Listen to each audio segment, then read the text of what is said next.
Hello, my name is Luna. I'm going to be breaking down the events of episode 54 and 55. Let's get into it. Please ignore the sounds of my cats destroying each other in the background right now. Following the release of Umadara, the great beast of Velothil, who in my headcanon is totally going to go and meet Caduceus, the party are approached by a royal page for the king and queen Soludin, who tells them that the king and queen request their presence tomorrow. Chetney reunites with the group and they head back to Deanna's home, which is a cozy, overcluttered place filled with tapestries and blankets that she's knitted and a pristine kitchen for baking and cooking. They awkwardly organize the sleeping arrangements with Fearne, Deanna and Imogen sharing Deanna's room, FCG and FRIDA sharing FRIDA's room, and Chetney on the couch. Imogen talks to Deanna about her relationship with Chetney, and Deanna expresses that this Chetney that she's seeing right now is very different to the Chetney that she knew. She met Chetney on holiday, so she met, holiday Chetney. I know you hold a special place for him.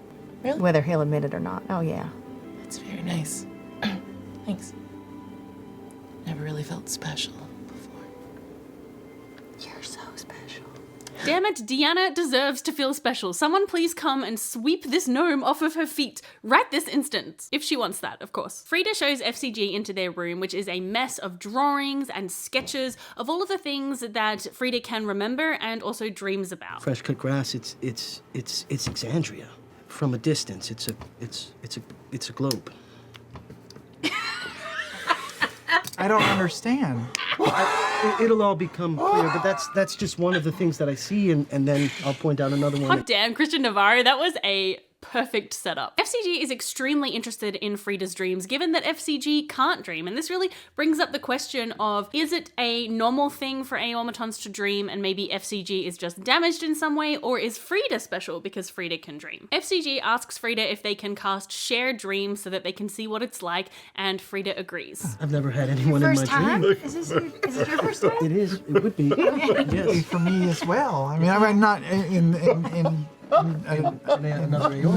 another Armaton. FCG delves into FRIDA's mind where they see FRIDA sort of flying above the clouds, up in the sky, looking down on Exandria, which is a globe. In the dream, when FRIDA looks down, they see human feet, like human legs made of flesh and skin and bone. But when FCG looks at FRIDA, they see the image of a child somewhat superimposed over FRIDA. You can see that kind of apparition of the child, like partially embedded, almost like it's protected partway within the shell of the energy of FRIDA. When FCG describes this sort of shakes FRIDA, who decides they want to wake up, and the two wake up in each other's arms. FRIDA hurriedly draws the child as FCG is describing it, and this unlocks a kind of memory, thinking that they had some role of protecting this child as part of their work as a far-ranged integrated defense automaton. FRIDA has this memory of this child having an incredible laugh, and Deanna's laugh reminded them of this child. They're sort of making that connection now. FCG wonders if there's a way to sort of unlock the recording that might be deep inside FRIDA of this child's laugh, but FRIDA doesn't want to live in the past. Okay, so I have a theory about this child.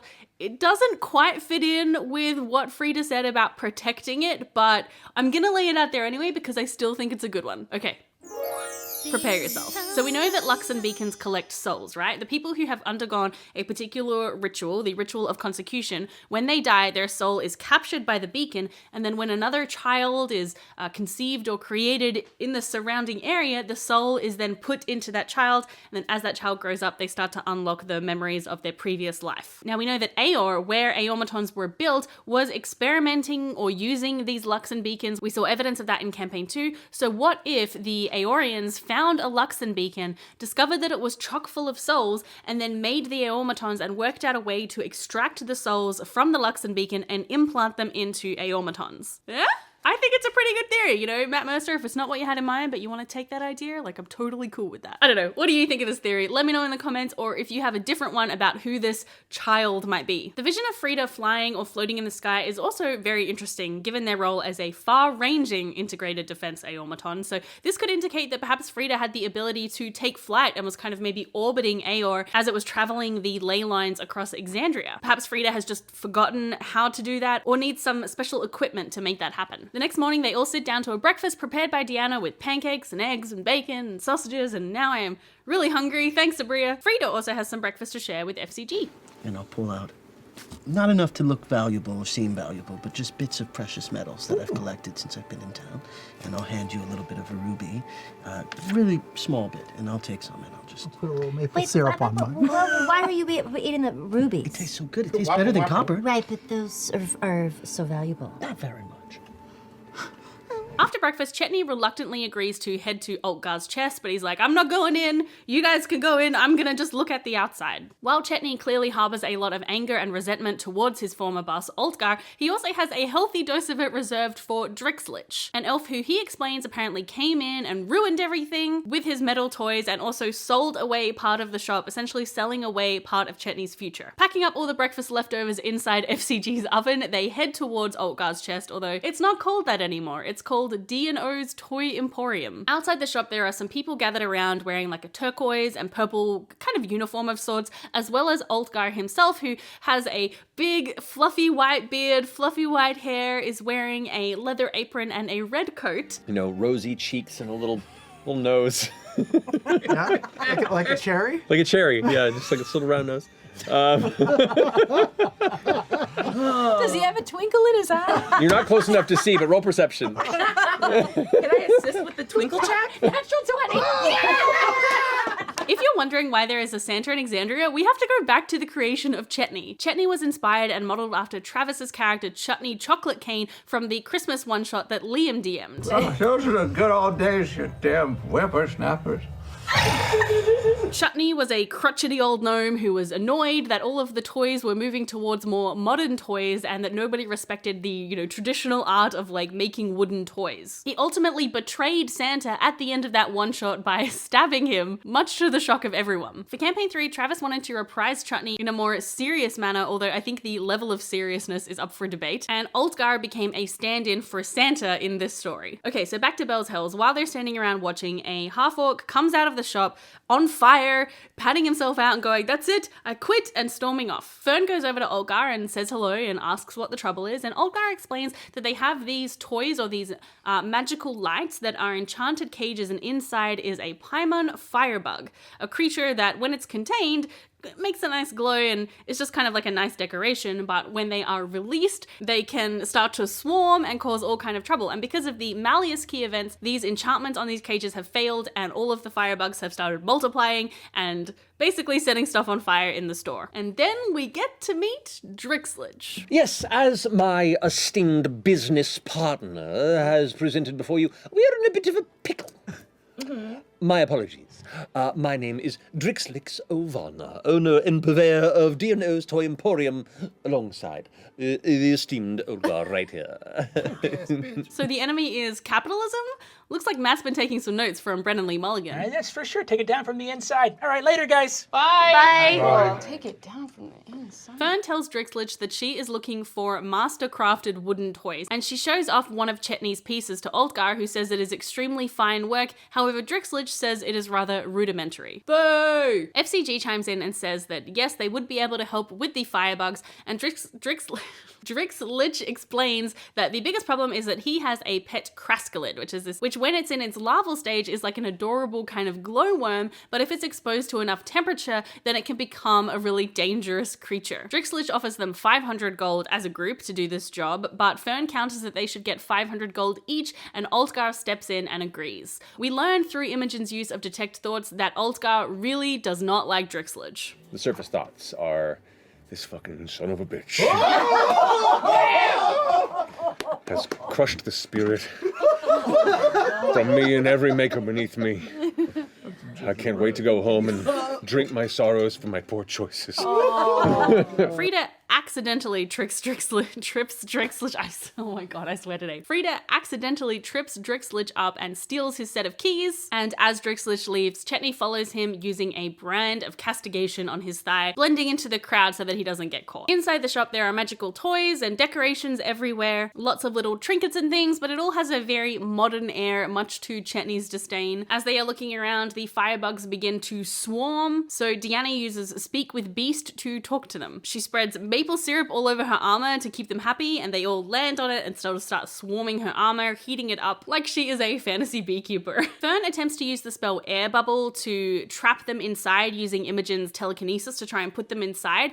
The spell doesn't really work in that way, so Matt allows her to roll an Arcana check. Oh no, I rolled a 1. We roll initiative. The group do battles with the firebugs, which act as swarms, and they have a bite attack with both piercing and fire damage, as well as a reaction that allows them to do fire damage in response to being hit. Fearne uses the spell's Snare to capture some of the swarms.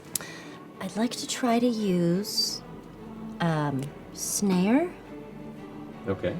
but I don't know if I can make it look like a really large, like, butterfly net thing.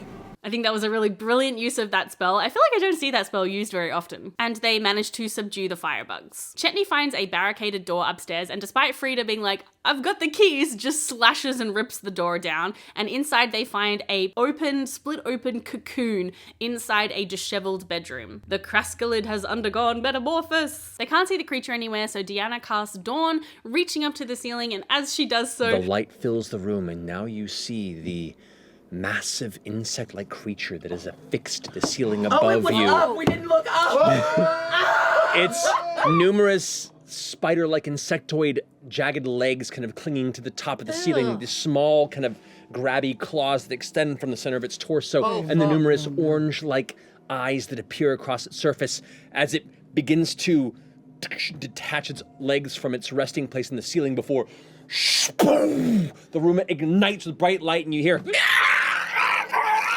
more initiative! Fearne casts Scorching Ray, critting with one of the hits. Imogen hits it with a lightning bolt. The craskkalid scuttles across the floor and across the ceiling and drops down, biting FCG, who blocks it. And then it makes 2 claw attacks against Fearne, grappling her as she rolls another natural 1. The rest of them all start laying into this creature, and FRIDA uses a disarming shot to break its grapple on Fearne. This then allows her to use the spell Polymorph to turn it back into its larval form. Oh, it's cute! And it's not a danger to them, at least for the next hour. They do some investigating around the room, and Imogen, with a natural 20, finds a bunch of receipts and ledgers tying the toy shop to child labor in Shady Creek Run, a city that is very well known for its criminal underbelly and, unfortunately, trade of enslaved people, which we saw a little bit of in Campaign 2. Yikes. There are also documents that have been forged to show Oltgar bequeathing his part of the estate to Drixlich should something happen to him, which, you know, I'm sure he was going to meet his untimely demise at some point. Basically just evidence that, yes, Drixlich really is a bad guy. They decide that while it would be funny to leave the craskkalid for Drixlich to come back to when it comes back to its full adult form, that it might pose a danger to the other workers in the shop and also to members of the city. So Fearne takes it out through the city gates outside of Uthaderd and just, like, slides it down a cliff. But it turns back into its adult form, scuttles up the cliff, and she only just manages to get away as the glass blades are fending it off. The rest of the group meet up with Oltgar, where he comes face to face with Chetney. Chetney gives a somewhat awkward apology, but chastises Oltgar for forgetting the true path. I'm kind of sorry. You taught me a lot. Those hands are capable of making some incredible pieces of art, but I was really upset because you forgot that. You forgot that what we do is rare.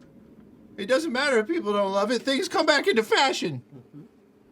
And sometimes you just have to be patient. And Drixlich is a son of a bitch, Dixlix.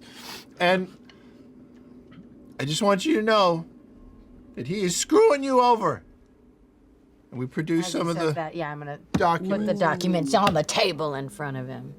Imogen asks Oltgar if he knew about the child labor, but when she casts Detect Thoughts, he resists, and so we don't know if he did or not. We just have to trust and hope that, you know, since he's Santa, he didn't know. Chetney suggests to Oltgar that he should sell his half of the business to Drixlich and get away, start a shop somewhere else, and with a natural 20 intimidation check, he agrees. He also expresses regret at losing his way and letting things get so bad with the shop. Chetney and Oltgar reconcile, and Oltgar pays the group 400 platinum and gets a sleigh, 9 goats, and sets off for the north. maybe it's time I didn't settle down and wandered and made toys for all the kids of Exandria.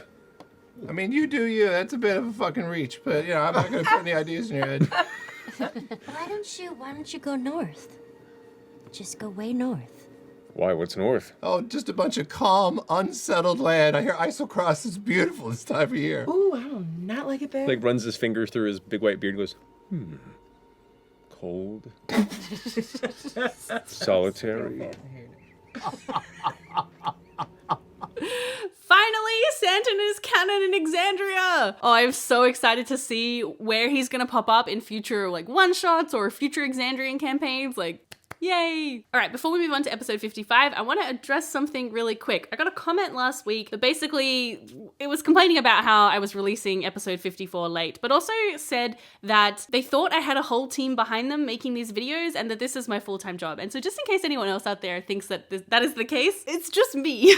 It's just me, which does mean sometimes things are going to be late and sometimes I'm going to make mistakes. I would really like to make this my full-time job. So if you want to help me reach that goal, the best thing to do is sign up to my Patreon. It really is the best thing to do. It helps so much. Like, you know, the lowest tier is $2, but with enough people signed up at that, it really makes a huge difference to me. I'm hoping I'm going to reach this goal by the end of the year. I set myself an ultimatum that if I cannot quit my day job essentially by the end of the year, that I have to probably stop doing these recaps because they do just take so much of my time that I'm not spending like with my family.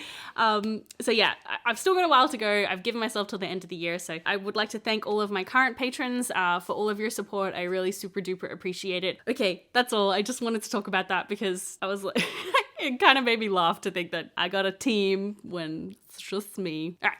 Back to the video. For episode 55, we are with Team Wildmount again. I think because Marisha has been training so hard for the Creator Clash, which is literally happening right now as I am filming this. Can we just take a moment to appreciate this? Marisha weighing in at 132 pounds. So, Belle's Hells leave the toy shop to meet with the king and queen, with Imogen prestidigitating everyone to tidy them up. At the Citadel, as they are waiting to be shown in, Fearne manages to fit in some casual flirting with a passing dwarven lord. Look at this glorious beard. I'm just gonna give him a little. Oh, boy. He seems, I mean, he's looking up at you because you tower over his dwarven form. And he just kind of like shivers a bit as you run your fingers through his beard and goes, I've not quite encountered a fae as majestic as yourself, lass. Do you want me to tell you a joke? Please. Where does the king keep his armies? I don't know, where does the king keep his armies, lass? In his sleeveys. Anne manages to steal a ring from his beard, and they are shown in to meet the king and queen. The queen is named Queen Frunast, and she is a dwarf with curly brown hair and a stern but attentive face. The king is named King Talviel, and he is an older elf with silver hair and blue robes and emerald eyes, and the two of them thank the group for their help and decree them to be protectors of the diarchy, and that they will get a reward in the form of a boon or a favor that the king and queen can grant them. Chetney gives an offering of a wooden carving of Umadara, the bull, and the king thanks him and explains that he is a survivor of Meleismere and that the bull, yes, was a protector of that city. Since Ludinus was also a survivor of Meleismere, the king knows him and is not surprised by his involvement in the solstice. Apparently, Ludinus was always kind of researching outside of the bounds of what was considered proper by the other members of, I guess, whatever governing council was at Meleismere, and that he actually had his resources and funding cut off, and that caused him to sort of sequester himself away. The cataclysm that destroyed the city then happened under the light of Ruidus and a roiling toxic storm, and it was probably an apogee solstice, so this could have been another attempt that Ludinus had to release Predathos. This toxic storm changed the city and changed the surrounding forest. The leader of Meleismere tried to halt the catastrophe and had all these like research and notes, but it all got buried within the city, potentially still out there somewhere in the Savalier Wood. The Queen confirms that they have no outside communication and they're not able to revive people who have died, a normally fairly trivial task for the higher sort of clerics of the city. However, individual magic users have been able to teleport themselves out, so even though the teleportation circles are not working, individual people were able to teleport out, and anybody who had that capability was sent out to try and gather news and work out what's going on. They are not going to return, I mean hopefully they will return, they're not planning to return for at least a week. Chetney explains Belle's Hell's involvement with the apogee solstice and makes a couple of requests of the king and queen. First is that their research on Ludinus will be expedited by the Vellum Steeple. Second, that they can be given resources or help for a potential trek out to Meleismere. And 3, for a gift voucher for some new clothes. The Queen confirms that it is about a 1-week trek to Melaesmere, and so the group decide that they are going to go ahead with it because otherwise they'll sort of just be sitting around waiting, and they could find something really useful and valuable there. I think that means that we are going to be with Team Wildmount for a little bit longer if we're going to have to complete this sort of other side quest before we eventually see the other side. Also, shout out to Sean in the comments who called this a couple of weeks ago. King and Queen agree to the requests that Chetney make, but also give them another reward of a +1 mithril half plate and a blank check for Catelyn's clothier so they can get some fancy new outfits. As they leave the Citadel, FRIDA confides something in Deanna. Can I share a secret with you? Yes, please. I don't know exactly if I'm feeling the exact feeling, but I think I have a crush on FCG. I knew it. I knew I felt something. I didn't even know I could. Oh my God, that's so... But the other night in my room, we got very close. Yeah, it was special. Oh my God, I'm so... I just immediately hug you. I'm so... Oh, it's so cute. The party split up to get some different errands done, so Chetney, Imogen, Fearne, and Deanna all head to the Vellum Steeple to get their research on lewdness, and while they're there, they also meet an elf who can help them with their travel plans for Melaesmere, an elf who looks like Troy Baker. Troy Baker is a very famous voice artist who most of the Critical Role actors have worked with. This elf explains that the forest is filled with cursed creatures and twisted people and beasts, and that the shadows seem to move of their own accord. Plus, anyone who dies there is not able to move on. Their spirit is tied to the forest, and then they too are forced to haunt it for the rest of their existence. They don't get a lot of useful information out of him though, apart from that, because Deanna just sort of sends him away. We are protectors of the city, little boy. Go on, get it. She's excited. She's excited. We had a big day.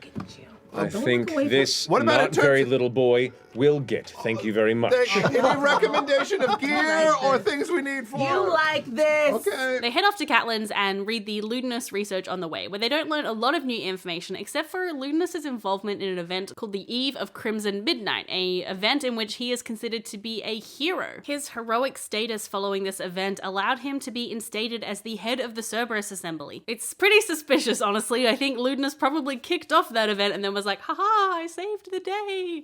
Give me power. The other bit of new info is that lewdness arrived at Melaesmere from Isilra. I personally call this as bullshit. He's from Aor, like 100% he's from Aor. I think he probably arrived at Melaesmere and gave like a cover story about where he was from. Heading over to FCG and FRIDA, they arrive at Jacoby's workshop, and the two of them are being like really cute and awkward as they're moving along. I just wanted to say thanks for helping us out for the last couple days and being so open and generous with your showing us around and I don't know, I just feel like it's a rare thing to meet someone like me, like you, and I just I'm happy to know you. Like us. Yeah, like us. I feel like I've been so focused on figuring out who I am for the past several months that I haven't really been open to letting someone else, get to know me or letting someone else in, I suppose. And it seems like you knew me right from the moment we started talking. FRIDA asks if they were FCG's special person, would FCG kill them? FCG's like, no, I would never. What are you talking about? And I'll lean in quickly and kiss FCG. Emotion wheel! Emotion wheel! Emotion wheel! First kiss! Is on the first kiss? It was on the cheek. Oh, it's It was a cheek kiss? Oh, It's just a cheek I'm gonna kiss. turn over and meet more lippy if that's Nice. There's no tongue! Man, let him have his art. If my rose gold cheeks could blush, they would be blushed. Okay. FCG asked Jacoby if they could incorporate the mithril armor into their body somehow, which Jacoby agrees to do, hoisting him up on these like metal chains so that he can tinker away, including removing FCG's faceplate to see what kind of automaton FCG is. Just to check, pulls the one on the front side of the face that you haven't had pulled, and your faceplate kind of flips and comes up again. Oh, yeah, just like you. Faithful caregiver, FCG. Huh. All right. That's never happened before, right? Oh, faithful caregiver. Sam didn't know what FCG stood for. That was all Matt Mercer. Of course, we still think that he was probably part of this like murderous event, but it's really nice to sort of see that part of FCG's caregiving personality is intrinsically a part of who he is. So just thinking, with FCG and Frida's name, did all automatons have like the same name, like Frida 1, Frida 2, or whatever? Or I'm assuming they would have chosen other names for themselves, right? So this means that Frida and FCG probably do have other names that they're not aware of, that they don't remember. Back with the others, Chetney checks in with Imogen about how she's feeling about her mother, and she's feeling like a lot of mixed feelings and a lot of regret, and it's all kind of mixed up. And Chetney asks, if we come face to face with her again, should we take her out? And Imogen says yes. Well, of course, we will see when it comes down to it what will actually happen. But I really appreciate Chetney taking this time to check in with Imogen. And there's been instances of that before where Chetney has sort of checked in with Imogen. I think it's really sweet to see him sort of taking on that like fatherly or more like grandfatherly role. And I think Travis in particular has done a great job of showing Chetney opening up a lot more emotionally over the last like 20 episodes or so. Meanwhile, Deanna ducks away to the Light Above Sanctum, a temple to the Dawn Father. As she arrives, she hears the priest of that temple telling the congregation basically that they are not allowed to pray there right now, that prayers are limited. And she's like, what do you mean prayers are limited? He explains that he is experiencing that same thing with the gods turning away, that they're not able to commune with the Dawn Father, and that this has been the case for other gods around the city as well. He is worried that the sins have come home to roost, that the gods are turning away because the people have been sinful. Deanna tells him that no, this has nothing to do with sin, that the gods are afraid of something else. She gives the temple 500 gold and says that when she returns from this expedition, she wants to be a little bit more involved, because if they can't turn to the gods, they can still turn to each other. They arrive at Catelyn's and meet Catelyn herself and get all new outfits. Chetney gets a velvet tracksuit with a hoodie, which is designed to be stretchable so that he can still wear it when he transforms. So now he's going to be a werewolf in a velvet hoodie. Love that. Imogen gets a floor-length gown, like flowy, with fitted sleeves, a leather bodysuit underneath, like a cropped leather jacket with a hood. I mean, I am working on a cosplay of Imogen's original outfit, but do I need to like change it to this one now? Because it sounds awesome. FCG asks for a dark blue leather sort of trench coat, kind of like the one that Frida has. Ooh, matching couple coats. Deanna asks for a stretch green bodysuit. Love that. Frida doesn't want anything new, but does ask for Deanna's name to be embroidered on their coat. And Fearne wants a corset and a dress with silks and laces and chiffons and all of the beautiful, sumptuous fabrics. Very rococo. And she also asks Deanna to knit her a wrap of some kind. I'm really looking forward to seeing new artwork. In Campaign 2, when they got new outfits like this, they got new artwork. So I'm really hoping we'll see the same for Campaign 3. I'm also imagining them meeting up with the other group after all of this, like looking really incredible in these like hot new outfits. And maybe the other group's been through like a really horrible time and they look awful. So all kitted out in their new outfits, they head back to Deanna's home, where Deanna and Frida tell the party that when they met them, they were on their way back from Aor, that they had gone there to sort of investigate Frida's origins, but the place was crawling with Jorhassian soldiers and also monsters. So it seems like the dynasty has made a claim on Aor, whereas before in Campaign 2, it was relatively isolated and abandoned. While they are all eating and resting at Deanna's, Fearne says that she needs to leave to go pick up some jewelry that she forgot, but she actually goes to the altar to the Wild Mother, which is outside of Uthadern, and she beseeches the statue. Knock on the statue. Okay. Hey, bitch. I don't know how to do this. I don't even know if you're there. Could be dead. Could be talking to nothing, which I actually do a lot. Never mind. Okay, I came here to say if you're there, maybe you can talk to my friend Oram, and try to just say that we're okay, and we're alive, and hopefully we'll see you soon.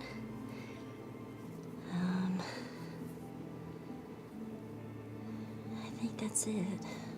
She hears no response other than the wind blowing through the mountains. When she gets back, she tells Chetney that if he wants to make a move on Deanna, he should, because otherwise she's going to. Chetney sort of says, well, game on, and I'm gonna be honest, this made me a little bit uncomfortable, sort of treating Deanna as this prize that needed to be won, but we'll see where it goes. And then we just get like a whole bunch of innuendo about FCG and FRIDA, and you know, FRIDA sketches FCG like one of their French girls. I'll just sort of lie down.